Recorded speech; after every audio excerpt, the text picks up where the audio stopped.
Happy new comic book day, webheads. Guys, I got a big task in store for me today. Before I actually go to the comic book shop, I have to hang all the Christmas lights around the house. I got colored lights, I got inflatable snowman. I gotta get busy.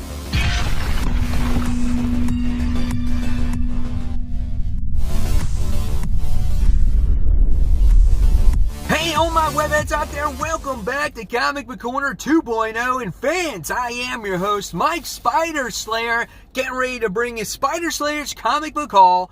Fans, this is episode 449, and this is the video series where each and every week I show you, the comic book fans, what I get at the comic book store, and that is Comic Central. And guys, thank you so much for providing that excellent customer service and those great comic books each and every week. So guys, it is time for the mysterious black bag. That's right, guys. What's inside? You soon shall find out.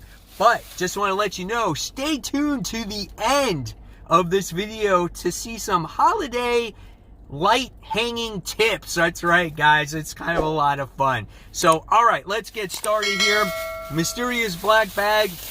What's inside? There's a decent amount of comics, okay? And hopefully you guys are all going to have a great Thanksgiving.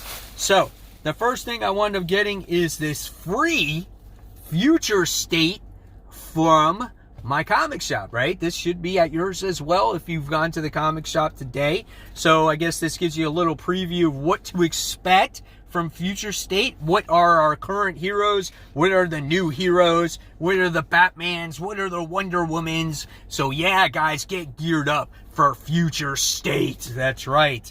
Next, from Upshot AWA, we have Devil's Highway, issue 5 of 5. This is a pretty good series where it has to deal with a woman who goes under private investigation and deals with truckers, right? And someone murdered her dad, and she's trying to figure out this whole mystery. It's been a solid series. I've enjoyed it.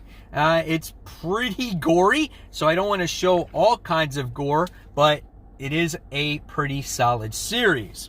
All right, next, I wound up getting Harley Quinn, Batman the White Knight. This is book 2. Love this Sean Murphy cover. Looks so cool. The first issue was really good as we get to see Harley Quinn go back in action, work for the Gotham PD to solve this crime where people are getting killed and being painted black and white like the old movies. Looks like we get to see some flashbacks here with Napier. Looking forward to this particular book. So that's Harley Quinn, book 2. Speaking of Batman, we have Batman Detective Comics. This is issue 1031. Really looking forward to this one as Damian is kind of digging dirt on his old man. He's doing some history. He stole his black book. And I really want to see what's going on with Damian. Like, what is the path that he's going to take going forward, right? So here's some of that stuff right there. More artwork. So yeah, it looks cool. Keeping on the Bat family, we got Red Hood, issue 51. This is the time, guys, to jump on. This is the new direction for Jason Todd. He goes back to Gotham as far as I know. So here's some of the artwork, new creative team, right? And he's no more has the Outlaws with him. It's just Red Hood, issue 51, right? Do you think this book should have been renumbered by this time? I don't know, but this is the one thing that's continuing during Future State. All right. And next, we have Suicide Squad. We have issue 11. Unfortunately, the final issue. Really great series. I have stressed this so much. If you guys get a chance to read this in trade, I definitely suggest you to go out and pick it up and read it. It's been a great story here when it comes to the revolutionaries, Harley Quinn, Deadshot's daughter, just all kinds of great story progression and great character arcs and things like that. So really good. So definitely check this out if you can get this on trade. So Suicide Squad issue 11. And speaking of that, I wound up getting the variant cover. This is a really nice variant. This is in the top 10 comic book covers of the week. yeah, check that video out if you haven't yet. But that's a really nice looking cover of Harley Quinn. Creepy looking smile. Like, look at that smile. Again, like over exaggerated pigtails there as well. But nice looking cover for variants. Okay. And then next, we wound up getting Wonder Woman. This is issue 767. Pretty good looking cover. But we have Maxwell Lord, who is obviously, on the bad side of things once again. So it looks like Wonder Woman is going to have to do battle against him. And so I don't know what's in store for Wonder Woman next when it comes to going into future states, or I guess when it comes to Endless Winter, I should say. Pretty cool artwork, though. So we'll see what happens with this particular fight. And then, of course, we had to get the variant cover. This one is a pretty nice looking cover. I love the tone of color in the background as well. So you can really see Wonder Woman there. Crazy face, like what's she looking at there? Got the lasso of truth in her hand. Nice looking variant. All right, before we head into Marvel, I wound up getting this King in Black short box. So we get to see the Grendel, I think that's what they call them, and then we get to see Null, like we've seen this traditional cover, and then here's the front side, and then obviously the back side. So this will collect all my new Carnage books. So I'm really, Carnage or Venom, should I say Venom, Spider-Man, whatever it is, all King in Black event books, since there's going to be 1,000 of them. So that's the perfect box for it. All right, so diving into Marvel now, we have Ten of Swords, part 20 of 22, right? So, and then we wound up getting this variant cover of 20 as well. So that's pretty cool. And I've enjoyed it. There's people out there that say that this has not been, there should be more sword fighting and things like that. And there has been some sword fighting. The end of the last chapter was actually really well done on how the mutants have caught up with the Aroka people as well. So now it looks like you got, Apocalypse going to do that final battle. So I've liked it. I mean, if you had all sword fighting, it'd be too cut and dry. So I think with those little twists and turns in there, I think it's added a different dimension to Ten of Swords. So I've enjoyed it. So again, we got those two covers, right? And then we wound up getting issue 21 as well. I just got to find it. Let me see if I can find it, because it's in here somewhere. Yep, so we got 21, right? Because these are the last 3 chapters of this series, and this all wraps up. And then we go into King of Black next week. So we wind up having that right there, right? And then it comes to issue 22, where I wound up getting the 3 covers for it. So we got the Peach Momokos, right? And we got the main cover as well. So we wound up getting those 3. So I really enjoy these nice looking covers there. So really great stuff. Looking forward to seeing how this thing concludes. And now it's time for those Facebook shout outs. Yes, it's time for those Facebook shout outs. And today, guys, we're going to talk about Alfred Robb, who has a deadly mail call, has an awesome Deadpool short box, has some crossover variants, a 1 in 10 Last Ronin variant, and timeless covers from Alex Ross, and more. Next, we have a new member, Chris Mervenka. He says, my haul for the week, not pictured, Commanders in Crisis number 1 and 2, due to running out of bags and boards and waiting on a shipment for more. But check out all these cool comics he picked up for the week. Congratulations there, Chris. Next, if you guys join a Facebook group page, you can also check out Ken, who does some awesome CGC unboxings. This is his second one. He picks up some great keys, so check that out if you get a chance. And then last but not least, guys, we have Steve White, who says, I put up my Inhuck Lee variant Immortal She-Hulk number 1 with my original She-Hulk number 1 and moved a few slabs around, so looks a little bit busy or what. I think I may have a comic book addiction. Check out that room. There is stuff everywhere. So guys, if you want to become a member of the Facebook group page, all you got to do is just look for Comic Book Corner 2.0, Webheads Unite. You guys could get shouted out. Guys, so moving on now to more Marvel Comics, we have Maestro. This is issue 4. So we wound up getting this one as well, as it looks like Maestro is going to be doing battle against Hercules, which I think is pretty cool.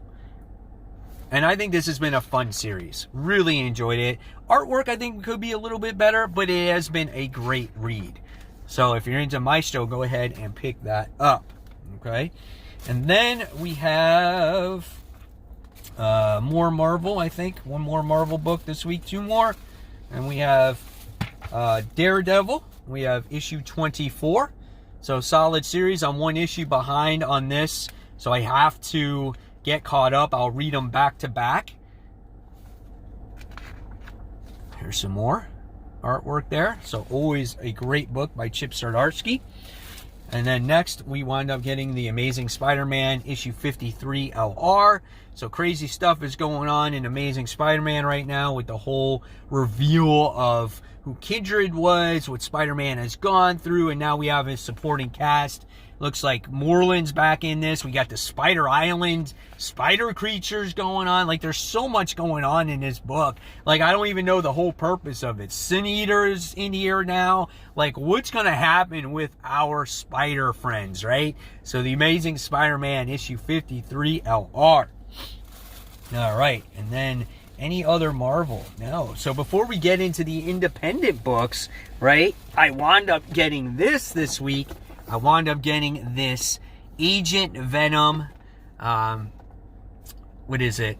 This Agent Venom Diamond from Select Toys, a gallery diorama. I saw this getting ready to come out a few weeks back, and I was waiting for my shop to actually get it. And I'm just like, oh man, I gotta get it. And they finally had it today. And again, with the wonderful store credit I get from my shop, I paid $9 for Agent Venom. And this thing usually goes for $50. So super excited to have that in my small little, collection of statues here. So I wound up getting that. All right. And then we go on to the independents. We wound up getting Chew, issue 5. Really solid book. I love this book so much. It has to do with Agent Chew's sister, Saffron Chew, and how she became a criminal. I think the artwork is phenomenal. Everything about it is really, really well done. So definitely a cool book. Next, when it comes to Image, so looking forward to this second issue of The Scumbag. Such a great book, how this loser becomes chosen to save the world or save New York or wherever he's at. And he's just a total druggie user, never accomplished anything in life. And now the story continues. This is written by Rick Remender. And yeah, I have nothing but fun things to say about this book. It's just one of those books that you read the first issue and you're like, dude, I can't stop there. I gotta keep reading this sucker, right? So that's what I had to do with this one myself. So check out the back cover. It's like 007, right? So cool stuff. All right, and then we wound up getting Savage Dragon, issue 254. You never know what you're going to get with Savage Dragon these days, but it looks like Dragon from an alternate universe has come back, and he's entered the picture. Malcolm Dragon's in here, and here's some more stuff, some artwork here. So far I've opened it up, and it's been pretty clean. It can be pretty graphic at times, but it looks good so far. And then I wound up getting... last but not least, The Department of Truth, issue 3. Really great series so far, as we get to learn about conspiracy theories. And I read issue 2 actually today because I was late on getting that issue. And it was pretty interesting to see what Cole saw when he was a little kid about people eating babies. Dude, weird stuff. The artwork is way out there, and I can't wait to see what's in store for this book. Like, what's going to be the long term for this, right? So, guys, there you have it. There is the haul for the week. Hopefully you enjoyed it. Hopefully, if you like this content, please give it a thumbs up. Subscribe to the channel. Don't forget to hit that bell. And, guys, have a great happy, healthy Thanksgiving. I'll leave you more content to check out, but before you leave, I want you to check out those little tips and tricks on holiday hanging your lights. So until next time, guys, this is Mike Spider Slayer signing off. See you guys real soon. Take care. Bye. All right, guys, as you can see, I am making progress with the lights. The first thing that you want to deal with when you're working with, obviously, Christmas lights is, rule number one, never fall off the ladder, okay? And we can see here that I have made my way all the way down, right? So it's looking pretty good. I'm getting to the point where I'm finishing up the lights. Christmas light hanging tip number 2. By the time you go to plug it in and you plug it into the wall like this, you're going to have a problem. And that's exactly what happened to me. All right, so the time is 12:38. Comic book store opened at 10, and I'm still hanging Christmas lights. The good news is I got all the lights up in the house, and I actually plugged it in the right way this time, so it's all working. Now I gotta put together a corgi pet, inflatable snowman, timers. Maybe I'll get to the shop eventually.